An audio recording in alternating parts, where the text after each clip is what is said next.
ഇൻഡസ്ട്രിയുടെ കാര്യത്തിന് വേണ്ടിയിട്ട് മാത്രമേ ഞാൻ സിനിമയുടെ നല്ലതിന് വേണ്ടിയിട്ട് അങ്ങോട്ടും ഇങ്ങോട്ടും പോയിട്ടുള്ളൂ.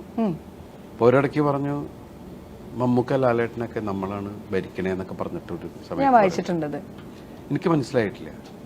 ഞാൻ സിനിമയിൽ വരുമ്പോൾ ഞാൻ ക്ലാപ്പ് അടിച്ച് തുടങ്ങുകയും ഞാൻ അസിസ്റ്റൻ്റായിട്ട് വർക്ക് ചെയ്തിരിക്കുന്ന ഞാൻ ഇന്ന് ഏറ്റവും കൂടുതൽ റെസ്പെക്ട് ചെയ്യുകയും സ്നേഹിക്കുകയും ബഹുമാനിക്കുകയും ചെയ്യുന്ന രണ്ടുപേരാണ് അവർ. അത് കഴിഞ്ഞിട്ടുള്ള രണ്ടുപേര് സുരേഷ് ഏട്ടൻ ജയറാമേട്ടൻ. ഇവർ നാലുപേരും എൻ്റെ സീനിയേഴ്സാണ്. ഇവരിൽ സുരേഷ് ഏട്ടൻ്റെ കൂടെ മാത്രമേ വർക്ക് ചെയ്യാത്തുള്ളൂ. ഞാനൊരു ഭയങ്കര ബ്രദർലി കൺസേണും കൂടിയാണ്. അവർക്കും എന്നോട് അനിയനോടുള്ള സ്നേഹമുള്ള ഒരാളാണ്. ഞാൻ ഒരിക്കലും അത് മിസ്യൂസ് ചെയ്യാനൊന്നുമല്ല.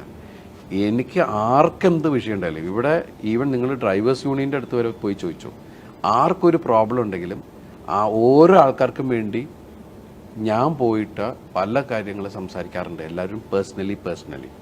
എനിക്ക് ഈഗോ എന്ന് പറയുന്ന 3 അക്ഷരം ഇല്ലാത്തതുകൊണ്ടാണ്. അത് ഈവൻ 2020 പോലും എനിക്ക് ചെയ്യാൻ പറ്റിയത് ആ 3 അക്ഷരം എൻ്റെ കൂടെ ഇല്ലാത്തതുകൊണ്ടാണ്. അത് ബിക്കോസ് ഓഫ് ഇപ്പം നമ്മൾ സംസാരിക്കുന്ന ലവിനെ കുറിച്ചാണ്. ആ ലവ് ഫാക്ടർ അവിടെ ഉള്ളതുകൊണ്ടാണ്. അവർ രണ്ടുപേരും അറിയാതെ മലയാള സിനിമയിൽ ദിലീപ് ഒരു കാര്യം ചെയ്യാൻ പോയിട്ടില്ല. ഞാൻ എന്ത് ചെയ്താലും അത് ഈ പറയുന്ന ആൾക്കാർക്ക് അറിയാം. ഇപ്പോഴും ഞാൻ അവരോട് വിളിച്ച് സംസാരിച്ച് എന്ത് വിഷയത്തിനാണെങ്കിലും ഇപ്പം ഈ തിയേറ്റർ അസോസിയേഷൻ്റെ ചെയർമാനും പ്രസിഡന്റ് ആവാൻ കാരണം തന്നെ മറ്റുള്ള എല്ലാവരുമാണ്.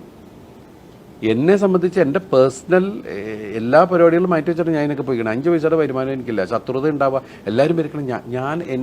ഞാനാണ് സംസാരിക്കുന്നത്. എൻ്റെ പിന്നിൽ സംസാരിക്കുന്നത് എന്നെ പറഞ്ഞു കൊടുക്കുന്ന വേറെ ആൾക്കാരാണ്. ഞാൻ സിനിമയുടെ നല്ലതിന് പോയി മാത്രമേ നിന്നിട്ടുള്ളൂ. എൻ്റെ സ്വാർത്ഥലാഭത്തിന് വേണ്ടി ഒരു പരിപാടിക്ക് ഞാൻ നിന്നിട്ടില്ല. എനിക്ക് ധൈര്യമായിട്ട് പറയാം.